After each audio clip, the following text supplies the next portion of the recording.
The Bostonian is Matt Perrault. This is our city. The book is Dave Sherapan. Pay him. Pay that man his money. Together, they are the Bostonian versus the book. You covered 12. Covered! Follow the show on Twitter at Boston versus the book. How do you like them apples? Bringing you the best insight on sports betting news, Matt and Dave's daily picks, and an entertaining and unfiltered dive into the sports betting industry. Here's Dave Sherapan and Matt Perrault. And here we go.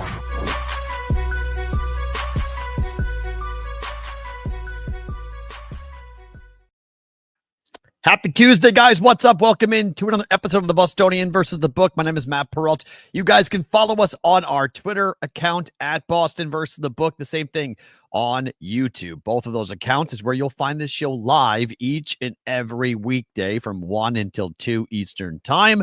And we are replayed on Sports Grid Television and Sirius XM channel 159. That is a late night. It's a 1 a.m. Eastern time, 10 p.m. Pacific time replay for BVB for 1 hour each and every single weekday, and even on Friday nights and sometimes on Saturdays as well, depending on what they got going on at Sports Grid. Today, Tuesday, we're going to get into the passing of Ryne Sandberg here in the opening line. The mystery guest of the day kind of fell apart today. We had somebody booked. It was all set, and then they backed out. And then we had somebody else booked, and then they couldn't do it. So for today, there is no mystery guest today. However, we do have one booked for tomorrow and for Thursday and for Friday. What I did not realize is that a lot of you guys are actually a little gun shy. You're a little shy for appearing on the show. I thought that would be an easy, quick yes for a lot of you, but I get it. You don't want to come out of the shadows. You want to stay in the shadows and stay there. So I asked a bunch of you didn't get back to me. So check your DMs. You may have one from me saying, hey, you want to come on? You want to jump on board? So yes, CBW being one of the gun shy people, he was asked. I said, hey, you want to come on? And he was like, thank you, but I'm going to stay in the shadows, which is completely fine. I mean, that is completely and totally cool if you guys are going to want to do that. So no mystery guest today. There is no guest today. We got a bunch of things to bounce around with today. So we'll do that tomorrow. We're going to be joined. I'm going to like recreate last week a little bit for the show on tomorrow. We're going to get Andrew Erickson tomorrow to answer your fantasy football questions. You guys really got into that. So I was like, all right, let's bring back Erickson. So he's coming on tomorrow. D-Bro is on tomorrow as well. So I got to figure out how that works, because we got to figure that out. Actually, I got to move those guys around. So that's actually my fault on that. I double booked those guys because D-Bro is Wednesday. He's tomorrow this week because he's going out of town. He won't be available on Thursday. So I'll see if we can move Erickson to Thursday. So maybe we do D-Bro tomorrow, then Erickson Thursday, and then Friday for a Fight Song Friday. I got a couple different ideas. It's the last show before I go on vacation for the week. So busy week for us, obviously, here today for this week for us here for BVB. So a couple things to get into. Ooh, Zach the Hat may be on. Well, maybe tomorrow, Zach. Maybe we'll go get you. We'll talk Scotland. He actually DM'd me today and told me he's got some ideas for my Scotland trip. So maybe we'll do that tomorrow. Check your DMs, Zach. So maybe we'll get into that for tomorrow's show as well. So that could be fun. So stay tuned. So good rest of the week today. Kind of a wide open day, but a lot of things to get to on the program today. And then we'll get into tomorrow, Thursday, Friday, NFC West tomorrow with D-Bro, as we'll break down that from a season-long prop betting perspective. That's been a lot of fun to get him on the program and do a bunch of cool things with him, talking about where we are and bets we can make and a couple of plays I've already made. I mean, that Tampa Bay to win the NFC South from last week, that seemed to be way too easy is the wrong word, but obvious is probably the better word to make. I've made that bet. Bijan Robinson to go over. Those numbers were adjusted, by the way, and I don't know if that was because of us or somebody else or the pros or whatever, but after D-Bro gave us over 1150 and a half rushing yards for Bijan Robinson, that number now is gone. It's now 1200 and a half or higher for Bijan Robinson. So it's jumped up 50 yards, which really shouldn't scare you that much. He had nearly 1,500 last year, and he was on pace for nearly 1,700 when things kind of went south a bit for the Falcons season. So I expect him to fly over that. So I like over 1,200 as well. That number did get adjusted a bit by the book. So that's a number. To those bets, I think, are absolutely things you should be firing on, and we'll see what else D-Bro can give us tomorrow on the show when we get to the NFC South. Let's start the show with some sad news, but just something we have to talk about in the passing of Ryne Sandberg.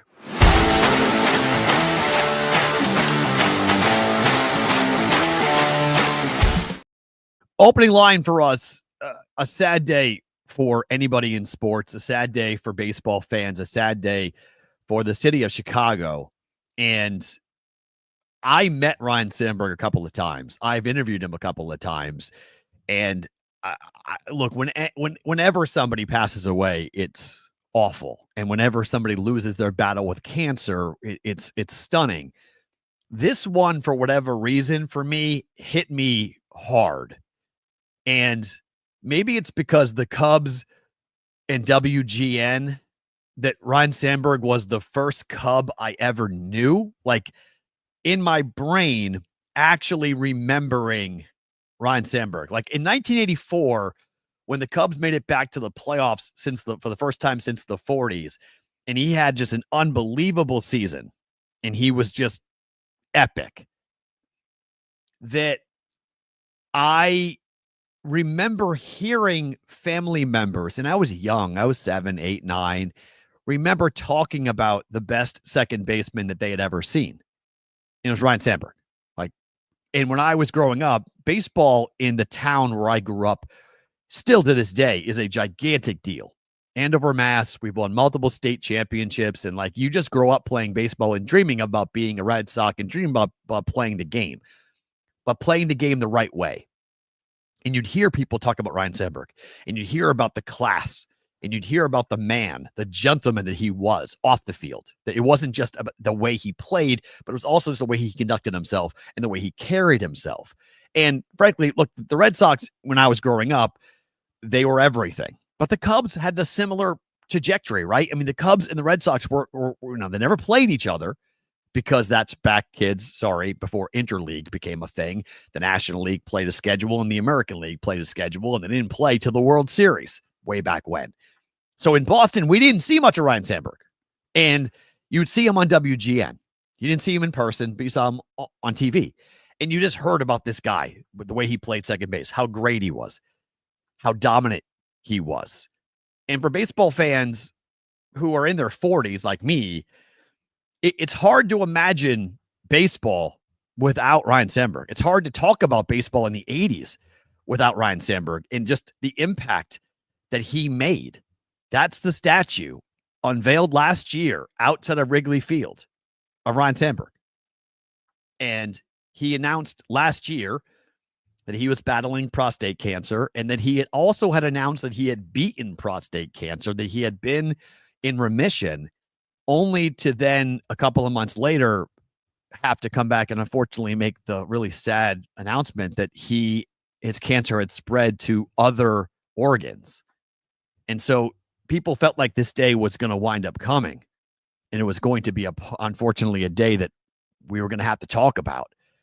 But yeah, in the Midwest, in that era, Sandberg. In Chicago, I thought this was so telling. This is Darren Rovell this morning at O'Hare in Chicago. Guys my age pulling the jersey out, honoring Ryne Sandberg. He was Cub baseball. He was the city of Chicago. He represented it for 16 seasons. He played every game but 13. Every game but 13 were played for the Cubs over a 16-season career. 10 straight All-Star games. He was the National League MVP in 1984, the year that the Cubs went back to the playoffs. He led the league in triples and runs scored that year. In 1990, Sandberg won the Home Run Derby at Wrigley Field. It was the same year he hit 40 home runs to lead the National League, combining with 7 Silver Sluggers and 9 Gold Gloves in a row, by the way. Winning those 9 Gold Gloves in a row. for Ryne Sandberg. The chairman of the board over the weekend of the Hall of Fame, Jane Forbes Clark, quoted Ryne Sandberg's speech. And I wanted to do that and read you an excerpt because I think it is so telling. It is so different to hear the words of Ryne Sandberg. And look, I don't have the rights to play it, so I don't want to get in trouble with YouTube or anybody else or Sports Grid or whatnot. So I'll just read it myself, and I'm not going to do it justice because the speech is unbelievable. Go watch the speech on YouTube. But what Ryne Sandberg said when he was inducted into the Baseball Hall of Fame in 2005, I'm just going to read you 3 paragraphs. Yahoo Sports highlighted this morning, and I thought it was so telling. The reason I am here, Ryne Sandberg said at his induction, they tell me is that I played the game a certain way, that I played the game the way it was supposed to be played. I don't know about that, but what I do know is this. I had too much respect for the game to play it any other way. And if there is a single reason I am here today, it is because of one word, respect. I was taught you never, ever disrespect your opponent or your teammates or your organization or your manager. Make a great play. Act like you've done it before. Hit a home run. Put your head down. Drop the bat and run around the bases, because the name on the front is a lot more important than the name on the back. A lot of people say this honor validates my career, but I didn't work hard for validation. I didn't play the game right because I saw a reward at the end of the tunnel. I played it right because that's what you're supposed to do. Play it right and with respect. If this validates anything, it's that learning how to bunt and hit and run and turn 2 is more important than knowing where to find the little red light on the dugout camera. Ryne Sandberg in 2005. I mean, are you kidding me? In today's me, social media, TikTok era, that is a foregone, forgotten, long ago quote about the game of baseball and the way the game of baseball is played. And you can tell me that that's an archaic way of thinking, and you can tell me that's a dinosaur, that's just the way the game once was, and the game never is going to be like that ever again. But there are a lot of us that remember the game of baseball being played that way. There are a lot of us that remember growing up and being taught exactly that there is something to learn, you kids, from the man, Ryne Sandberg, and those words about respect, playing the game the right way, and playing the game for what's on the front of the jersey and not on the back of the jersey. Social media has made it about the back.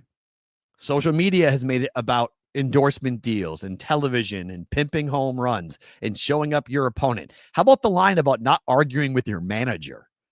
Not doing things to disrespect management, ownership, whatever it might be, the people that you play for. Go out there and play the game. Hit a home run and put your head down. Hit a home run and put your head down. I mean, how many guys do that? How many guys hit home runs and don't sit there and admire it? And don't just watch the ball or the bat flip. And I love the bat flip. I'm not knocking the bat flip. I love I love the personality. Baseball needs more of it. I'm with you. If you love it, if you love that part of the game, I like it too. But it is somewhat refreshing to remember the way the game used to be played and remember the way that a guy like Ryne Sandberg represented his organization for 16 seasons and the way he went about it, how dominant he was, both with the bat and the glove. He was the gold standard. Before Dustin Pedroia became the second baseman for the Red Sox that won multiple World Series championships, Sandberg was all I knew for great second basemen. Like, Sandberg was the gold standard. He still is the gold standard of what it meant to be a second baseman. Like, that way of playing, being a captain, being a leader, he was Chicago. And I remember I met him in Omaha for the first time at the College World Series and got a chance to talk to him, got a chance to be around him. And the guy just loved baseball. He just loved baseball. and he loved talking about baseball. He loved being around the game of baseball. And frankly, in the Midwest, in Des Moines, in Omaha, in the markets that I worked, he was legendary. He was absolutely legendary for a variety of things. So many people have their own story of Ryne Sandberg, have a conversation, a chance meeting, seeing him in an airport, seeing him at a restaurant, seeing him at a bar. And I remember hearing it in the Midwest when I lived there for 9 years, just living, or how long I lived there, living for 8 years, almost 8, just having those conversations about what he would do and what he meant. Yeah, that's a great one. 123 errorless games. Unbelievable stat, Vinny. You're right. Incredible stat. The guy was a magician. I mean, absolute magician. I did not collect baseball cards. I wasn't interested in baseball cards. I wanted to play baseball. I didn't want to collect baseball cards. I had a Ryne Sandberg card. I had a Ryne Sandberg rookie card in 1984. Topps rookie card. I have no idea where that thing is, but I had it and I treasured it. I didn't play second base, but I played up the middle. I pitched, I caught, and I played center field. I was the best at center field. And I was long, I was fast, I could dive, I could hit, I could catch too, and I could pitch. So I played up the middle. So I got the second baseman mentality. I couldn't turn two like that. I didn't have that magician. I didn't have that ability to catch a ball with your back turned to a charging runner and then quickly pivot and get the ball to first base. Takes a very confident person to believe that you're not going to get your leg broken by the guy bearing down on you. And he did it as well as anybody. He was so good. I don't know if I agree with this, Ish. He was Ohtani before Ohtani. Ohtani pitches. I mean, come on. Ohtani does. We've never seen Ohtani. Maybe rock star status. Maybe that type of status. Maybe captivating Major League Baseball. Maybe taking everyone by storm and making it cool to like baseball. At least in Chicago. Harry Carey. I can still hear Harry Carey broadcasting, talking about Sandberg and the plays that he would make. When that news came down yesterday, that stopped me. And I just went, whoa, this one's different. Ryne Sandberg, gone at the age of 65. Just a sad story. And my thoughts and heart go out to his family. 65 is far too young to lose your battle with cancer. And a guy that meant so much to so many people in the city of Chicago and made so many memories for so many young kids that dreamed of being just like him and dreamed of the seasons that he had, and what he was able to do on the baseball field. I mean, he wasn't a great manager, okay? He was 119 and 159. He was only a manager once for 1 year. It was for the Phillies manager in 2013. It didn't go very well for like so many other players that were awesome on the field. When it came to coaching, it was sort of a different animal and very difficult to handle. But I mean, that 1984 year where he won the MVP and the Cubs got back to the playoffs, the fact that Sandberg never won a World Series stinks. Like, that's a guy that you would have wanted him to win a World Series. There's plenty of Red Sox players I could say the same thing about. Guys that you would have wanted to win a World Series in Boston. Like, Wade Boggs winning a World Series with the Yankees was disgusting. That was horrific to watch. Sandberg never won a World Series because he didn't play for anybody else. He just played for the Cubs. But losing him at the age of 65, really sad day. Sad day for baseball, and really go watch his Hall of Fame speech, young kids. I know we love to celebrate the individual, but that's a guy that never wanted anything to do with that. It was team first, team first, team first at all costs.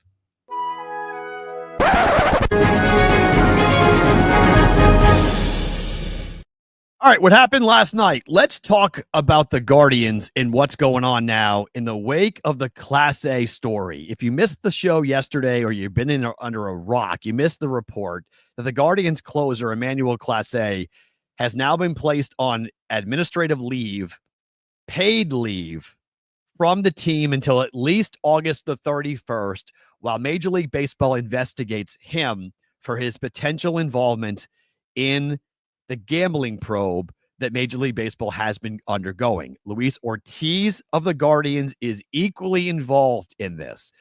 We didn't spend enough time on it yesterday, and so I want to talk about this a little bit more in depth today, because as we waited for the further information to come out, people have gone and picked up on the fact that when Class A would come in, there is a stunning number of pitches that his first throw, his first pitch of his appearance would be way out of the strike zone, like not even close to being near a strike.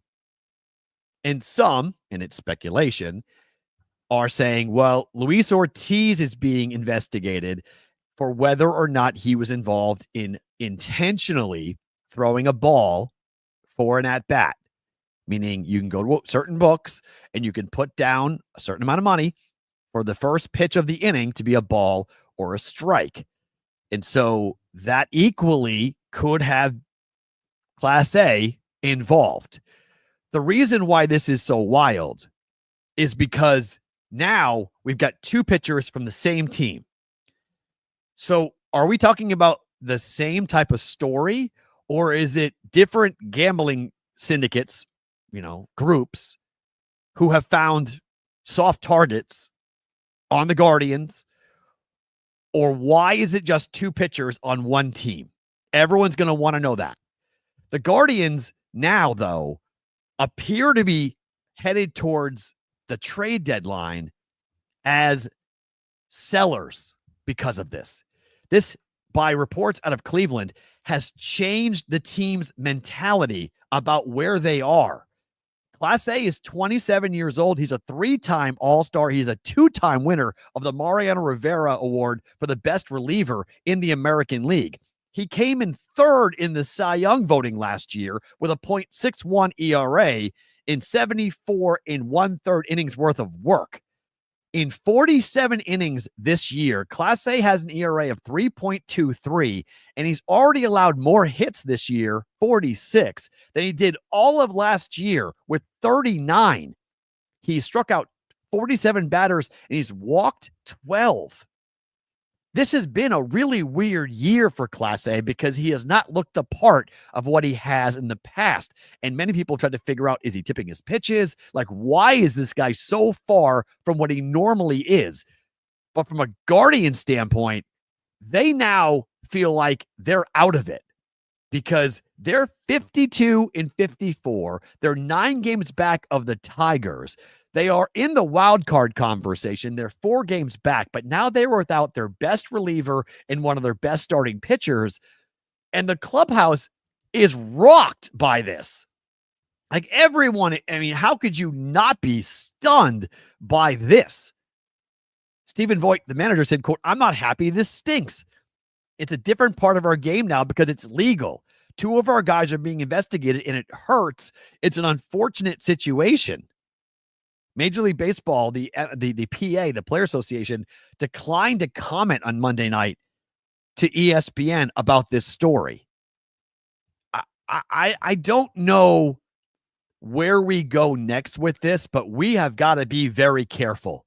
And if you look at the comment section of any of these stories that are on ESPN or Yahoo Sports or on Twitter, X, whatever, the number of people that are claiming that sports are rigged and that this is not that surprising, we got to be very careful.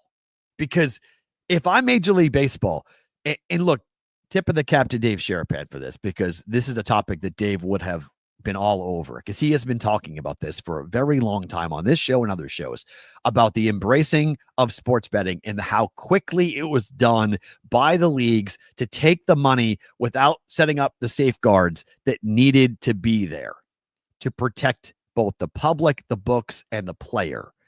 And the other way of looking at that, and I've seen this story as well, and people have said the books have to get away from Major League Baseball, that the players, owners, teams need to push back and get rid of the advertising and get rid of anything to do with sports betting. On the flip side, it's Well, this story should be seen as a positive, not a negative. This is a positive. The positive is the reason we have legalized sports gambling is now we have an actual mechanism to be alerted when betting is happening involving players that might be suspicious. There may be something that needs to be looked at from a betting perspective, a market perspective, and a performance perspective. Big bets coming in on a relatively unbet market that are then cashing at a consistent level. Remember, a bunch of the Luis Ortiz bets didn't cash. They lost. They didn't win all of them. They lost. But the betting caused a red flag. How much money was being bet in that market caused a red flag, and they started to track it, and they started to see what was going on. So my guess would be that Major League Baseball has got somebody on the inside who is reporting this is going on. Because otherwise, how would you know about Luis Ortiz on bets he lost? That wouldn't make sense, right? A big bet comes in, bet loses, no harm, no foul. But if somebody says, hey, he was supposed to throw a ball and he threw a strike, or he was supposed to throw a ball and the batter swung at it and thus it was a strike, like that wasn't supposed to happen. And that was just, bad luck. That was not supposed to be the case. He didn't hide it well enough or whatever it might be, but he's in on it. He was supposed to do it. Like the Shoeless Joe Jackson type of analogy, right? Shoeless Joe Jackson, famously of the Black Sox, hit over 300 in the World Series, yet he took the money from the gamblers to throw the World Series in 1918. So that, you say, well, Shoeless Joe played well, but he took the money. He was in on it. He just played well or well enough or too well from what he was supposed to play. So, is that what happened to Luis Ortiz on those bets that didn't cash? So as this story unfolds and as we find out more information about all of this, this is bad. And JC from Casey, you're absolutely right. He writes in the chat, there was some really bad umpiring behind the dish last night too, which doesn't help the "this is rigged" crowd. I will agree with you. And I saw the exact pitch you were talking about. I mean, there was a ball that went right down the middle. I forget which game it was, but it was a blatant strike that was called a ball. And everybody was like, he called that a ball? Like, how was that a ball? Thank you. It was the Orioles game against the Blue Jays last night. And you're like, wait, what? How is this possible? How do you call that a ball?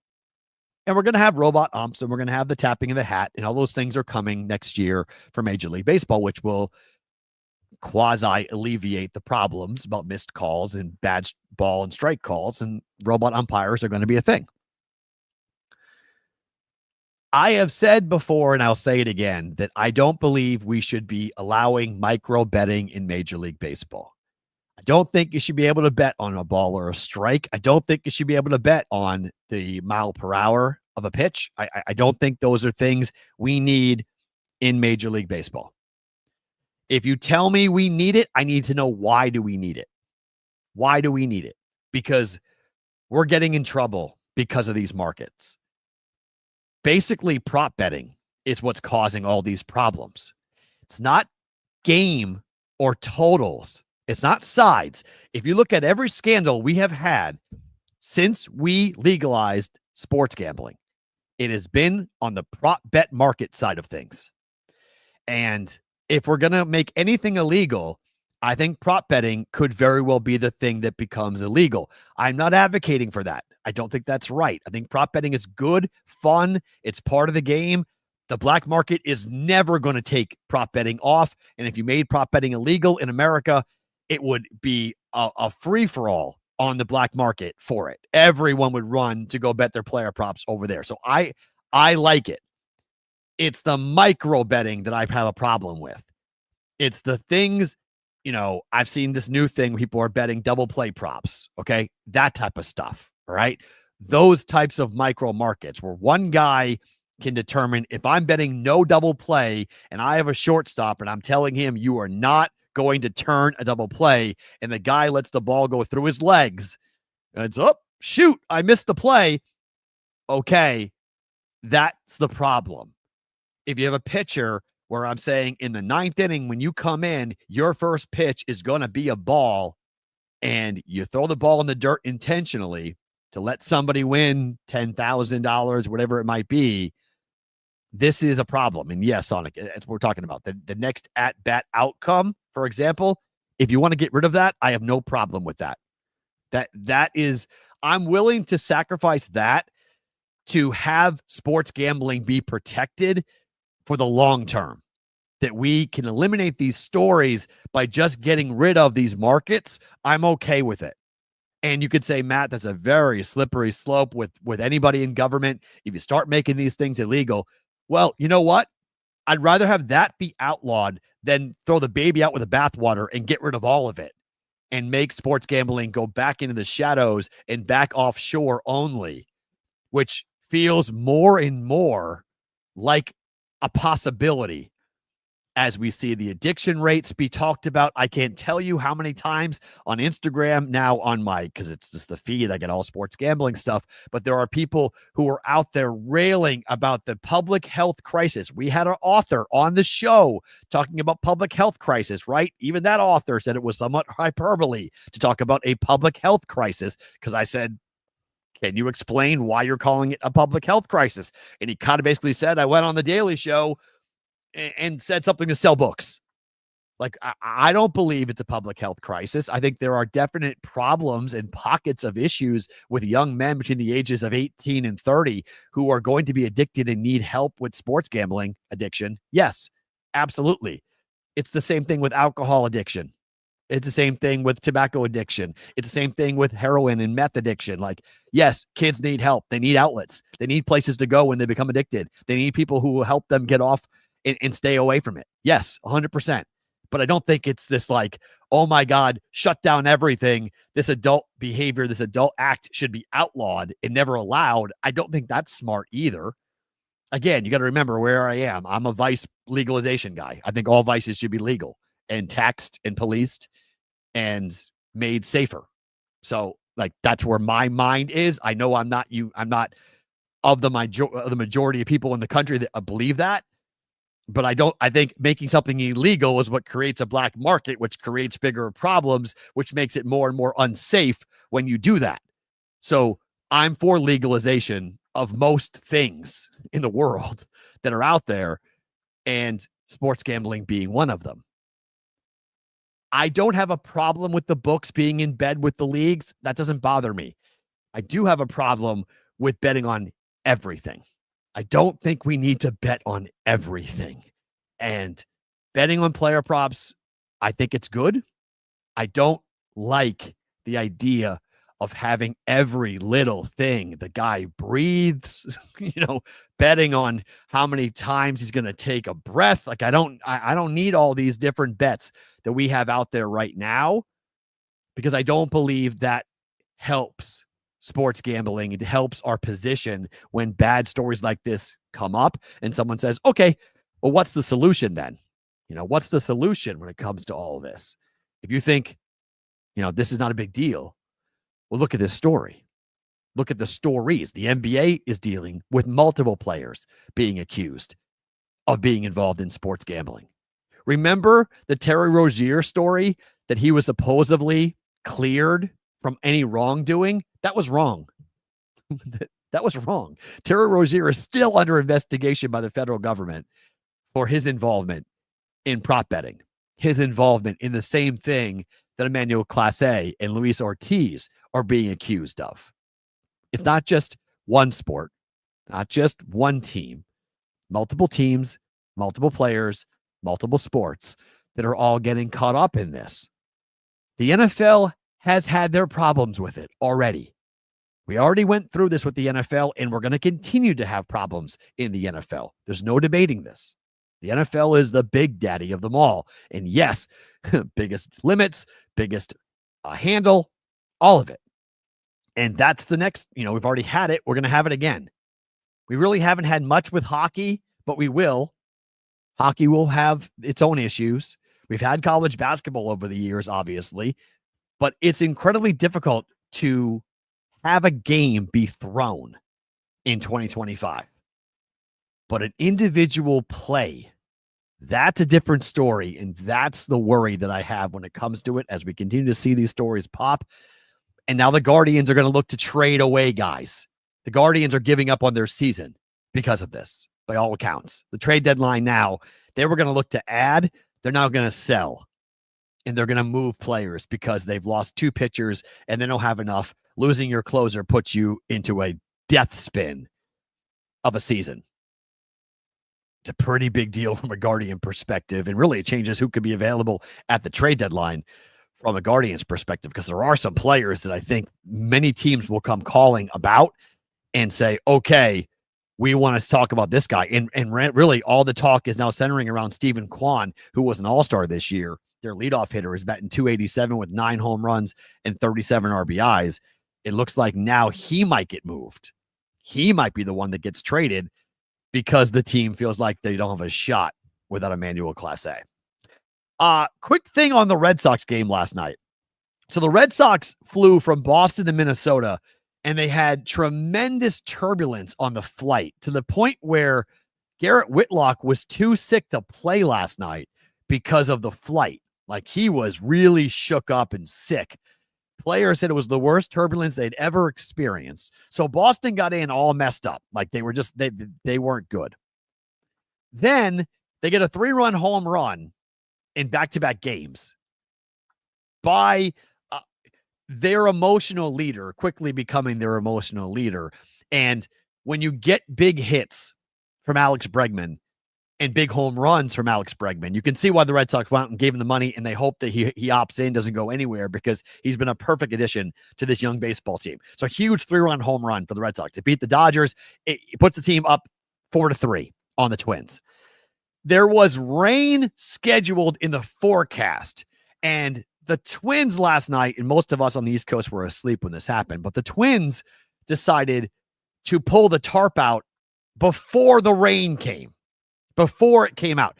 So they knew that Jordan Hicks was coming into the game. Then they went ahead and pulled the tarp out. Then they went into the cage where they have this system in place that mimics the starting pitcher. And they saw the release point, and they saw where it was going to happen, where the ball was coming from. They got to practice essentially off Jordan Hicks. And then they came in and they ripped Jordan Hicks.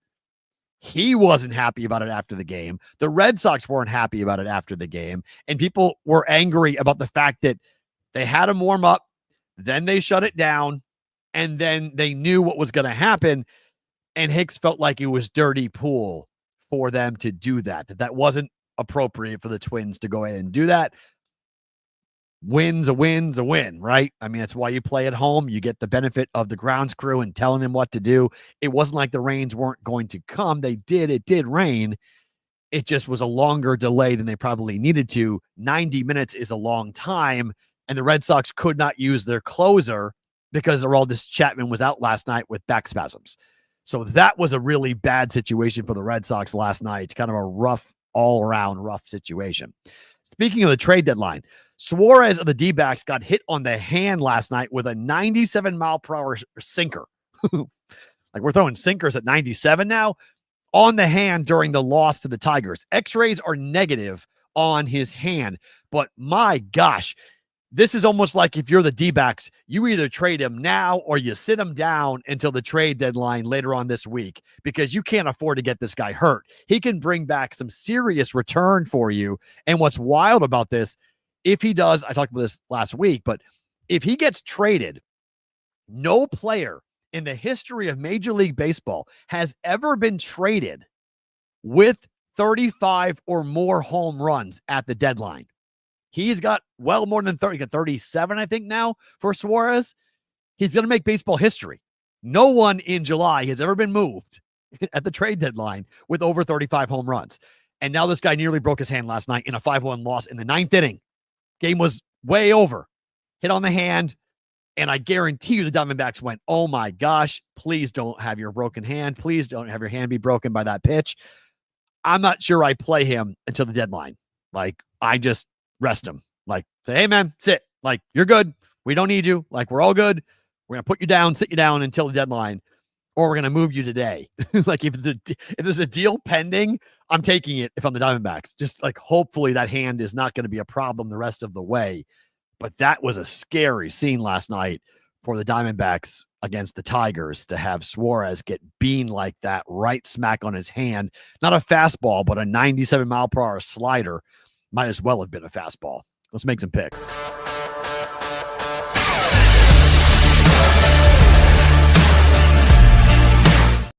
All right, just the picks. I'm going to take a shot. I took a shot with the Marlins last night. It didn't hit.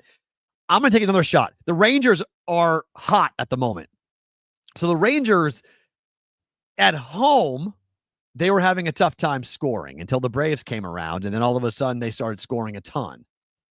This team for the Rangers, they lost last night, and their 6-game win streak was snapped. But I'm going to go back to them today on the road against the Angels because Patrick Corbin in the month of July has been really good. Patrick Corbin the team is 4-0 in games started by Patrick Corbin. He's given up 5 earned runs in 22 and a third innings worth of work in the month of July. This is not Patrick Corbin of old. This is not the Washington Nationals version of Patrick Corbin. He has figured something out in Texas, whether it be home or road. A 2.01 ERA. 2.01 ERA in the month of July for Patrick Corbin. And we're getting good plus money on this. We're getting good plus money. Plus 110, plus 120. Shop around. This number opened up at minus 130. It's now flipped to the Angels. Kikuchi is favored. Angels lead this series 3-2. And maybe because the Rangers lost yesterday, and the Rangers aren't great on the road, I'll give it to you, 22-31 on the road. Angels are 27-25 at home, a little over 500. But to me, when I'm getting plus money on this, and I think the Rangers, they're a hot baseball team. Their bats have been hot. They've been scoring, and I like Patrick Corbin. Give me the Rangers. Rangers money line. Go get plus money on this tonight on the road against the Angels. WNBA play. I don't bet many of these, but Vegas is on the road against the LA Sparks. 7-3. Last 10 times these two teams have played, they have gone over. Let me see if I can find an up-to-date number on this. This is what I got last night from a price of over 173. Let's see if that number has gone up. That number is now 175.5. Okay, that number has jumped a ton. So I don't know if I'd play that at 175.5. So, so I apologize on that. I got 173 last night on that. 7-3, last 10. The road trip that the Sparks are coming off of, they went on the road for 3 games. All 3 games went over. These teams played one time this year so far. Game went over. Vegas over in their last 2 games themselves. Over 173 for Vegas and the LA Sparks tonight in the WNBA. I expect offense coming up here on that. I probably did get that before the Brinks news came back that Cameron Brinks is back last night. And that's why the number has jumped up to 175.5. That's probably why that number has risen. But it's also because these teams have played a ton and they have gone over a ton when they've played each other. So 173 was the number I played last night, 175.5 or 176 in the market. I probably still would play it though. I mean, I still think here's what I would do. If you like the over, wait for an in-game number for an over around 172, 173. You're going to get it at some point, most likely, unless the game gets off to a super fast start. My gut says you probably will be able to get in game at maybe even a better number, but I do expect that game to go over. Vegas in the fourth quarter tends to score a lot. So, I think it goes over. It says he'd still play it at 175.5, but I like the over for the W tonight between Vegas and LA. Let's make a prop bet.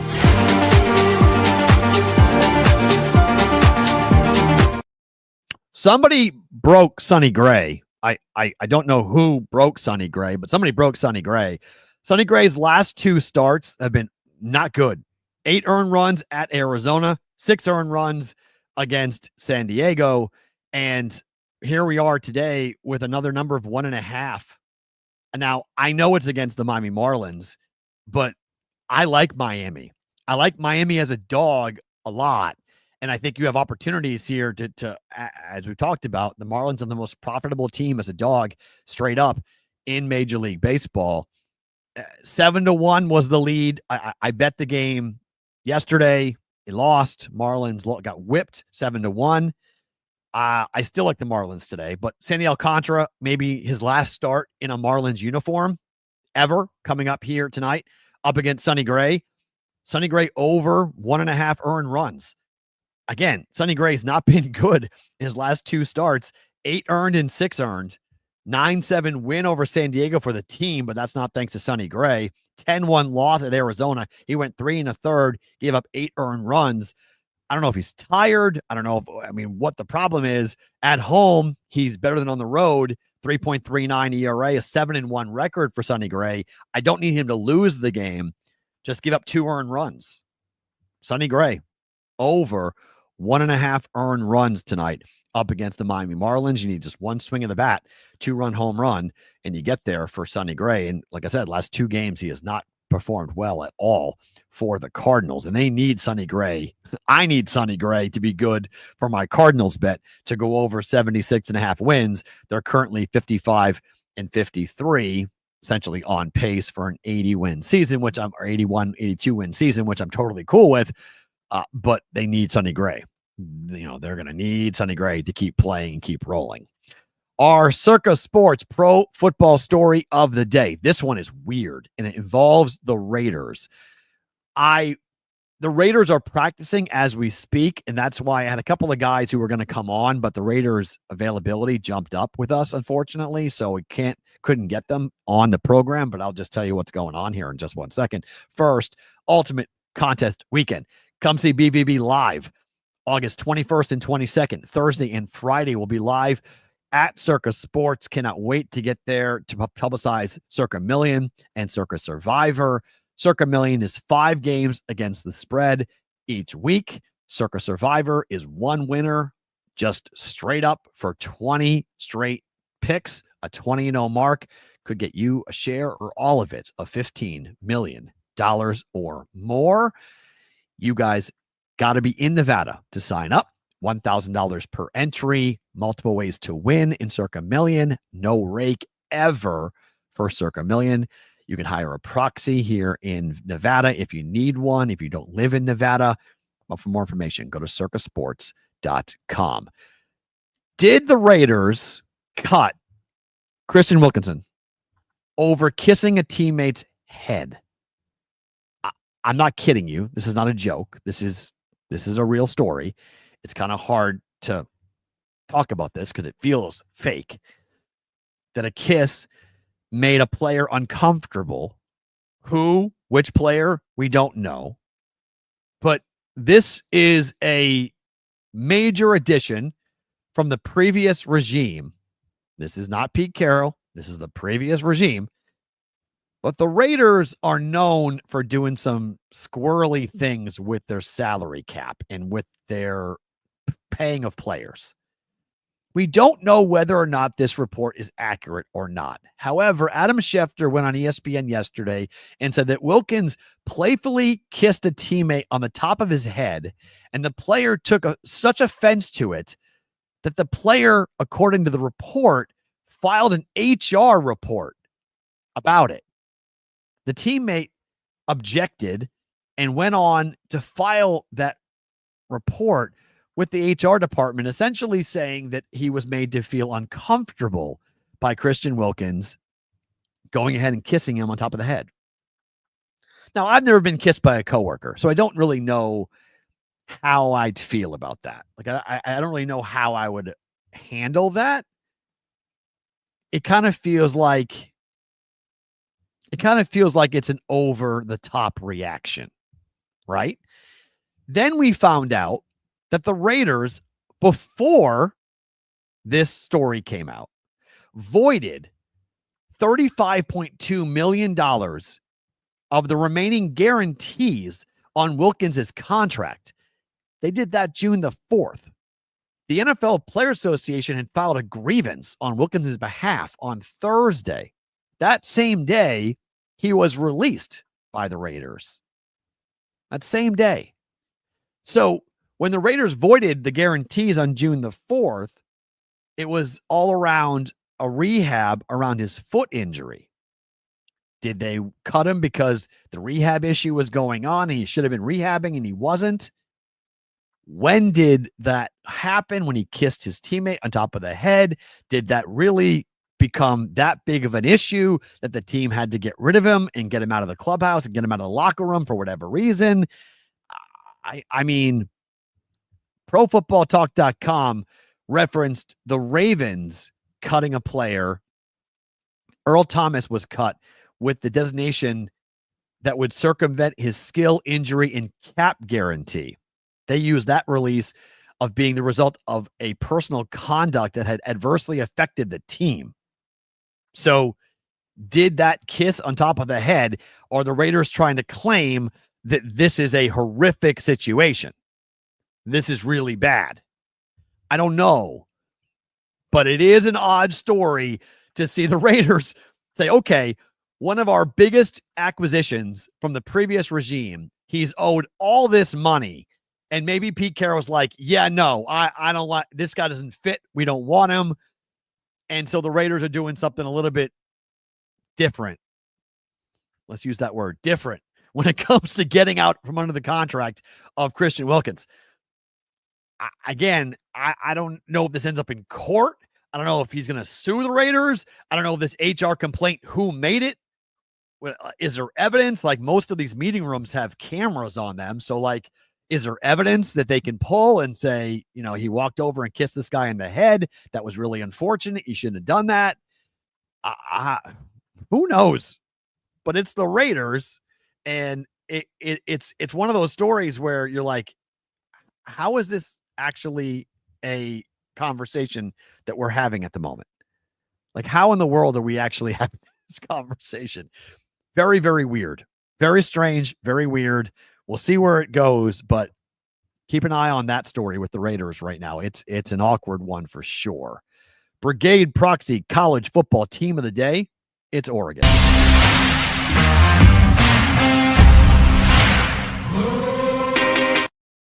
All right, time now for the Brigade Proxy Service College Football Team of the Day. The team is Oregon. If you guys want to use the Brigade Proxy Service, 702-570-8255. Text us, set up an appointment, a meeting. We'll have that with you guys later in August when I'm back in town.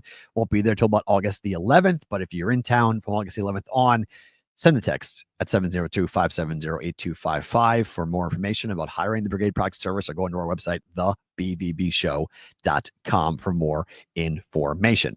Oregon. Dan Langen's team. Win total is set at 10.5 for Oregon. Their schedule is not Michigan easy, but it is a little easy from a Big Ten perspective. That's why it's 10.5. And that's why people like them to win the Big Ten potentially. If it's not going to be Ohio State or Penn State, it could be Oregon. They're the third option at plus 320 at DraftKings to win the Big Ten championship. Ohio State at plus 190, Penn State at plus 240. I still love that Michigan play. It's 10-1 at FanDuel. It's 9-1 at others. It's 8-1 at DraftKings. I still love that Michigan play from yesterday. But can you find 11 wins here to take the plus money at plus 120 for Oregon? Montana State and Oklahoma State to start the year is pretty interesting. Montana State's a cupcake, but having Oklahoma State at home, that's a massive game for Mike Gundy in Oklahoma State. He's trying to rebuild that program and keep himself employed for another, he's been there, 20 years now in Stillwater. Going to Oregon and beating a Duck team that's expected to be pretty good would be a massive, massive win. But other than that, at Penn State, no joke, hard game, difficult game, rematch of the college football playoffs. That's a huge one. Penn State went to Oregon and lost the game in a heartbreaker in the regular season, then lost again badly in the college football playoffs. But you got Penn State revenge game for sure. That's a whiteout. That's a crazy environment. Probably a loss. Do they win at Iowa? Tough road trip. That's a tough roadie at Iowa. USC goes to Oregon in an old school rematch of the Pac-12 there, and they go to Washington. Rivalry game. Big game there. The Oregon State game is always interesting, right? Oregon State. Do we see 3 losses? 9-3, 10-2, 11-1? Anyone see 11-1? I don't really see 11-1. That seems, give me the under. I'm with you. I feel like 2 losses is really possible. That's really, really possible. No Michigan, no Ohio State. Huge, huge for Oregon to miss them. Gigantic for them to miss them. Dante Moore, new quarterback. Let's see what he looks like. Okay. Let's see. Redshirt year last year. You have to assume that with Dan Lanning and this offense for Oregon, you have to assume that it's all systems go, that they're not going to have any problems. They always have playmakers. They always have defensive linemen. They always have guys in the secondary who can ball. It's Oregon. So they're one of the top contenders. They're a top 10 team with a young head coach that kids love to play for. And in the NIL world, there is nobody better armed to go to war in this world than Oregon, with the Nike money and everything else that they got going on. Even with that said, I still would bet the under. I think the under is the play there. I think they lose 2 games easily. They could lose at Iowa. They could lose at Penn State. They could lose to Oregon State. It's at home, but it's a gigantic game, huge rivalry game. They could lose at Washington. They could lose at home to USC. Can you find 2 losses on that schedule? I can find 2 losses on that schedule. But again, not playing Ohio State, not playing Michigan is huge. They do play Penn State, which is obviously going to be a tricky game, but not playing either one of those 2, yeah, that's big. Oregon could be in the Big Ten championship game. That's a possibility. I think. Do they win it? I don't know if they win it, but they can 100%. They can absolutely be in it and have a chance to win it. So Oregon, I would say 10 wins, 10-2, sure. 11-1. I have a hard time seeing 11-1 for the Oregon Ducks. News of the industry is an interesting story that I can't get enough of.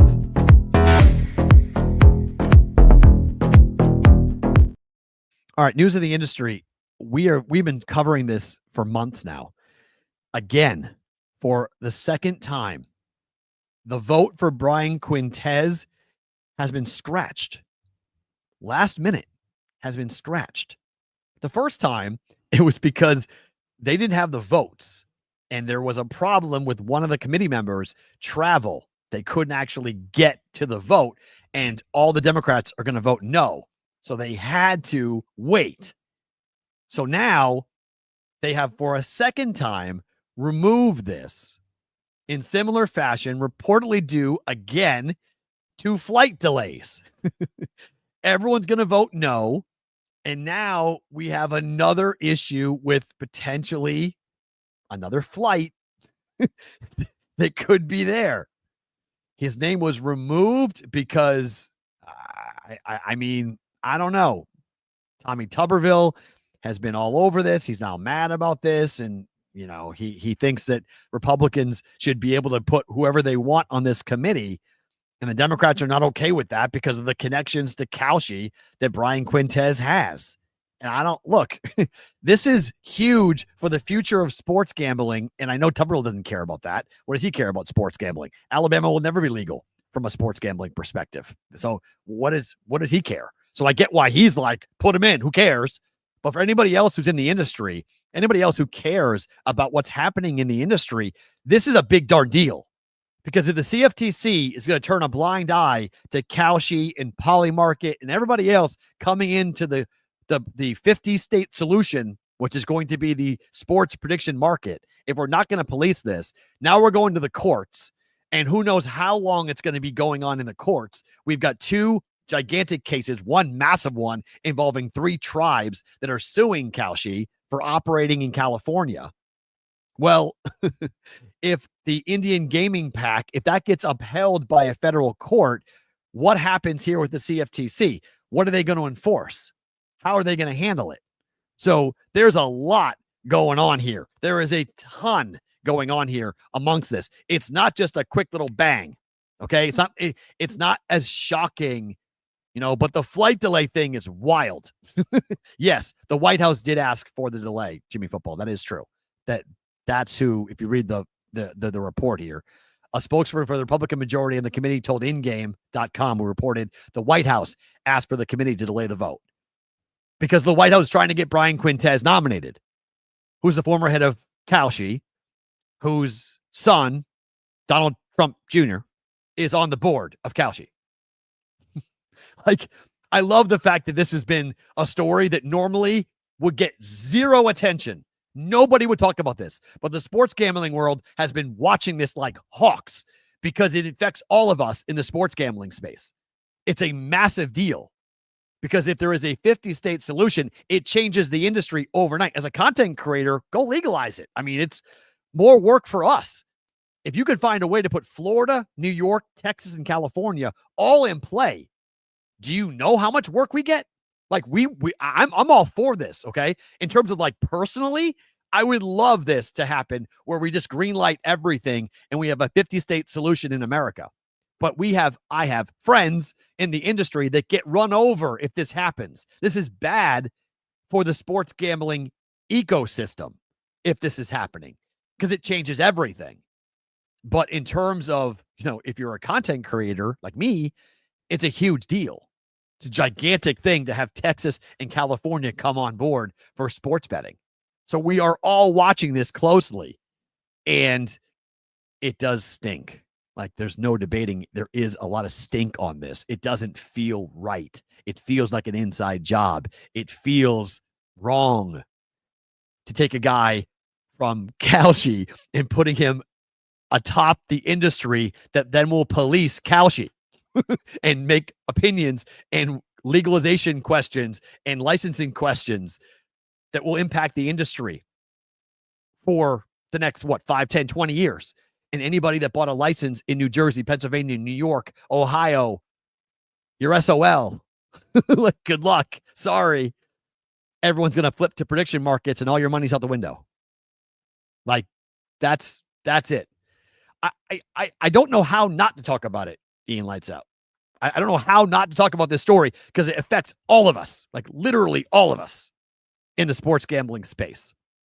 More on this coming up on the other side. We'll get into bonus time and talk about it. If you guys are watching live, stay, don't move. If you're on the replay crew on SiriusXM or Sports Grid, thank you for being here. Wednesday show tomorrow. Debro joins us tomorrow to break down the NFC South. Hopefully you guys will watch tomorrow. Good show on deck. For the rest of you guys, bonus time.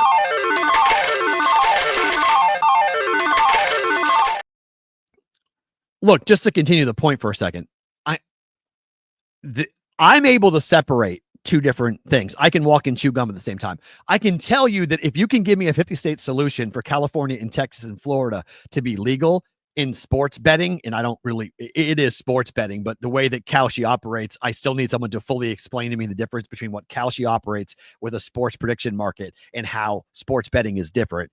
Still, I have a hard time figuring out that if I'm laying, if the number is the Vegas Aces +2 tonight and versus, what DraftKings has and what Kalshi has, what the hell's the difference? I still don't understand. I still don't get it. So, like, to me, it's betting. It's sports gambling. It's, if it walks like a duck and sounds like a duck, it's duck. Well, that duck right now is sitting on a pond and people are wondering, are we going to kill it or not? Because if Kalshi is able to operate in all 50 states, it'll just take a matter of time before DraftKings and FanDuel will then, and DraftKings already did this, they bought a company that is licensed with the CFTC to operate in the prediction market space. FanDuel, DraftKings quickly overnight flip, and now they're operating legally in California, Texas, Florida, everything else, and they're going to kill innovation. They're going to kill anyone's chances of coming into those markets and going legal in those markets and having a chance to operate. Like we saw our guys at Prime Sports yesterday get their license at Kentucky. Congratulations to those guys. Good friends of ours. Adam Bjorn, awesome dude, been on the show a ton. Joe Brennan isn't so much involved with them, but he was for a long time, and we had the Primetime Thursdays with Joe on the show. They're now in Kentucky. Super excited for them to be in Kentucky. But all these markets that have charged, the books to come in, to be licensed, to get everybody fingerprinted, to get everybody background checked, all the things that they did to be able to operate in the state goes out the fucking window overnight. Like, it's gone if this happens. And so then you're left like a schmuck. You're like, well, I just paid $10 million to operate in this state. Do I get my money back from the states I paid? Like, good luck. So this is the problem. as a content creator, as somebody who operates in the space, the more people that have legalized sports gambling, the better it is for me and this show. Okay. The better it is for everyone who works in the content space to have as many states legal as possible.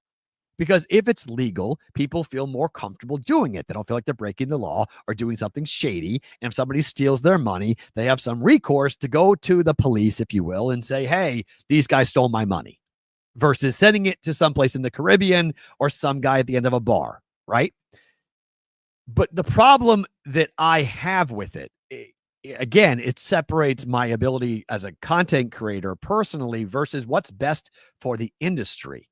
And I don't think this is best for the industry. I don't think watching FanDuel and DraftKings flip to a prediction market. By the way, we still haven't figured out how to do parlays for a prediction model, for a prediction market. Those don't exist yet. Prop betting doesn't exist yet either. Okay. So all of a sudden we're now going backwards and we're going to have to remake all this up and figure out how to do all of this mathematically. CBW asks, what about the tax revenue for the states? Well, I mean, as Dave has pointed out, and Dave has been on this ahead of most people on this, there is no tax revenue. That's part of the problem. They told everybody there was going to be tax revenue, and then it never showed up. Sports betting doesn't produce as much money as the books thought, or at least as the states thought the books would produce. A lot of it has to do with, funky math, Fugazi accounting, bonus bets, and what actually is money and what is not, and what is actually revenue and what is not, what is profit and what is not. There's all sorts of different things going on. So like the tax revenue that was supposed to be there in a lot of states, it's not there. And so like states like Kansas are saying, well, why do we have this legal? We're not making any money. So why do we allow this? So they're trying, and now Missouri is legal, and now you're going to have to deal with that, right? So when those states come, when that state comes on board, most people who are living in Missouri were driving to Kansas to bet. Well, that's going to stop. So they're not going to drive across the border anymore. So, that's what was going on a bit in Nebraska, going over to Iowa. So, there's all these different states that are in the Midwest that share borders and are split by rivers, and people jump back and forth. What's legal over there is not legal in your state, and vice versa. So, I mean, that's that dirty little secret on it. But the states are still going to ask for it, or still they've budgeted for it, and it's going to be gone overnight. Just snap your finger and gone. But yes, prediction markets would be zero tax. You're right. Yes, if that's what you're asking, of course. That's the next lawsuit. That Kalshi is a federal. It's federal. They pay federal tax, not state tax. They pay federal tax. Yes, they're not paying into anything of the law. A licensed sports book must be taxed at a certain percentage. No, not at all. Not at all. I'm assuming they would pay state taxes in the state that they operate in, whatever they claim their quote headquarters would be, which I'm not even sure where Kalshi claims their headquarters are. So that state would get tax revenue, but not the other 49. No. So it's a very weird story because of the level of corruption that is completely out in the open, that everyone is asking the same question about how is this being allowed and how is this happening? Like, we know too much. And so because we now know too much, this is a hearing that never would get talked about. Like, when will we ever talk about the CFTC chair being nominated and voted on? Like, it wouldn't even have crossed anyone in the sports betting world or even the sports world. Nobody would pay attention to this. But because of how blatantly corrupt it is and how difficult it is to see this, going, wait a minute, I don't care which side of the aisle you're on. You can't tell me that you're looking at this and going, yep, this is a good idea. Like, this is fair.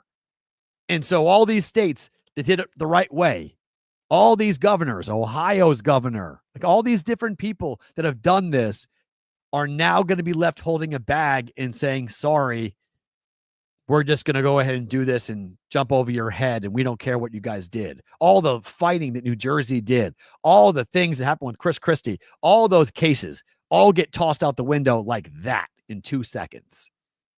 And now we have a 50-state solution, which, again, like I said, as a sports gambling content creator, okay.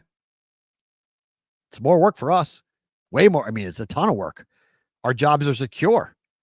So again, if I'm doing, and I don't parlay stuff, so like if I'm telling you guys to bet the over on the Aces and the Sparks tonight, it doesn't matter where you bet it. Bet it at Kalshi. I don't care where you guys bet it. But if millions of more people have legal access to that market to bet that game, that's job security for me. So I'm just saying, in terms of personally, it's great. But for the industry, I can't see it being great for the industry. I just can't see it. I think it's a problem for sure. Favorite thing about today.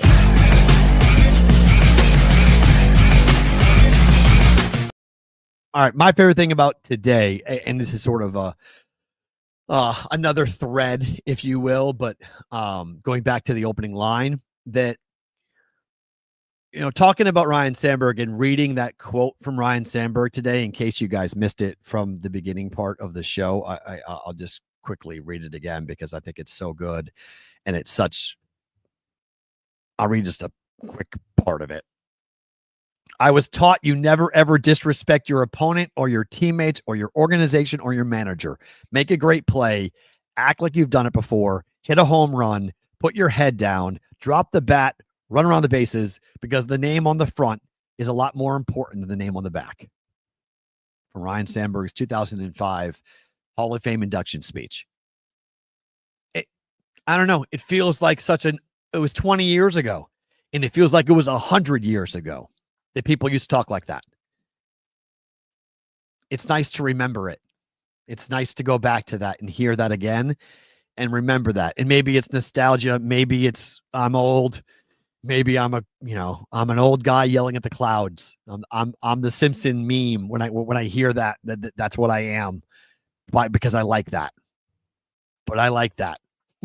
I hear it and I go, man, that's awesome. Like, that's awesome. And kids that play sports that way, I still think that's great. I'm not saying you have to be quiet and you have to be, put your head down and don't show any emotion. I get that.